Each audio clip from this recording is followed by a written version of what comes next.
Ciao amici miei. Al rifugio per animali arrivò una telefonata. Era il proprietario di un cane che era preoccupato perché il suo animale aveva quasi smesso di mangiare. L'uomo raccontò che fino a quel momento il cane stava bene, ma poi qualcosa era cambiato. Quando i volontari proposero di portarlo dal veterinario, l'uomo si rifiutò categoricamente. I volontari subito sospettarono qualcosa di strano, il comportamento dell'uomo gli sembrava sospetto.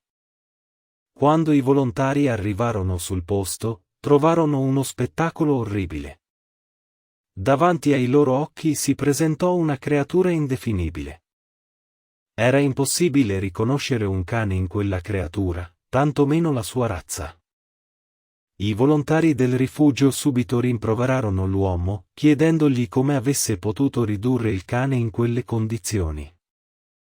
L'uomo si arrabbiò e disse che il suo cane stava bene e che gli era stato dato così dai precedenti proprietari. I volontari chiesero di prendere il cane, ma l'uomo si oppose fermamente. I volontari dovettero fare molti sforzi per spiegare all'uomo la necessità di portare il cane dal veterinario. Anche nella clinica veterinaria rimasero tutti scioccati, non avevano mai visto un cane in quelle condizioni. Il pelo del povero cane era così aggrovigliato da causargli dolore ad ogni movimento. Il corpo del cane era completamente ricoperto di parassiti. Gli esami del sangue rivelarono anche molte malattie. Che, così l'aveva chiamata il proprietario, aveva davanti a sé un lungo percorso di guarigione, ma prima di tutto bisognava tagliarle il pelo. Dovettero chiamare dei toilettatori esperti per mettere in ordine il cane.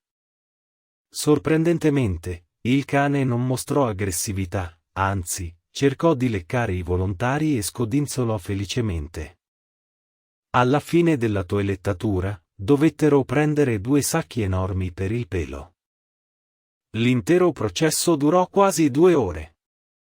Non appena il cane si sentì sollevato dal peso che probabilmente portava da quasi tutta la vita, iniziò a saltare di gioia e a leccare i volti dei volontari. Che fu lasciata al rifugio per la riabilitazione, dove i volontari si presero cura di lei e le diedero amore e affetto. Non appena si riprese un po', le trovarono una famiglia per l'affido. Per tutto il periodo del trattamento, il proprietario del povero cane non chiamò mai e non si presentò mai. I volontari del rifugio sperano che non si ricordi più di lei. Auguriamo a che tanta felicità, ora ha iniziato una nuova vita. Cari spettatori, grazie mille per aver guardato questo video e per i vostri like. Condividete le vostre opinioni nei commenti. Vi auguro una buona giornata.